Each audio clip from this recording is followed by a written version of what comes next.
Donald Trump, the U.S. President, credit AP PhotoEvan Vucci. Donald Trump's flagship tax cut is in jeopardy after Republican senators broke ranks to criticize the proposals. Congressmen from Mr. Trump's own party questioned the $1.5 trillion it would add to the deficit and a provision that would repeal a key part of Obamacare. The U.S. President went to Capitol Hill yesterday in an attempt to shore up support for the bill, which he initially wanted to call the cut law. Mr. Trump reportedly told congressmen to sell the changes as the biggest tax cut in history, and wants the legislation to be passed by Christmas.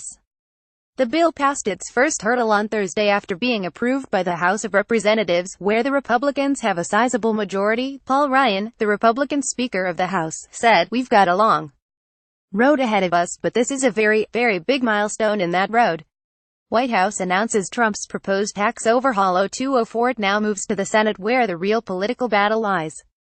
Just 3 Republicans voting against the bill would be enough to defeat it. Given Democrat opposition, Mr. Trump has staked significant political capital on securing tax cuts after failing to pass any major legislation since entering the White House. The proposed law will slash corporation tax from 35% to 20% and scrap an inheritance tax known as the estates tax. It will also cut the number of different income tax bands from 7 to 4 and double the amount people can earn tax-free. Republicans have called it a tax break for middle earners, producing analysis that shows a family on the average $59,000 income would get a $1,182 tax cut. New U.S. Treasury Secretary: tax cuts biggest since Ronald Reagan 0050. Critics have said big business and high earners benefit most and criticized the $1.5 trillion it is estimated to add to the deficit due to lost tax revenue. Voices of dissent from Republican senators have now begun to emerge, throwing into question whether the bill will get enough votes in the Senate to pass. Ron Johnson, the Republican senator for Wisconsin, vowed not to vote for the current package, adding, "If they can pass it without me, let them."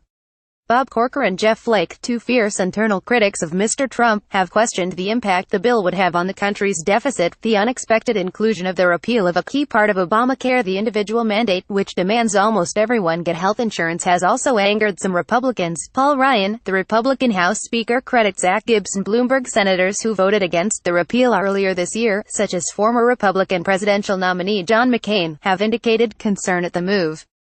Mr. Trump has warned in private phone calls with congressmen that their re-election races next year will be much harder if they fail to approve the tax cuts, but the bill's collapse would also damage the U.S. president himself, given he is under pressure to prove he can pass major legislation. Republicans hold majorities in the Senate and the House of Representatives as well as the White House, meaning only party splits can rob them of success. Paul Ryan, the Republican leader of the House of Representatives, said the law was the single biggest thing we can do to grow the economy, to restore opportunity and to help these middle-income families that are struggling. If the legislation passes, it will be the first major tax overhaul in America for 3 decades.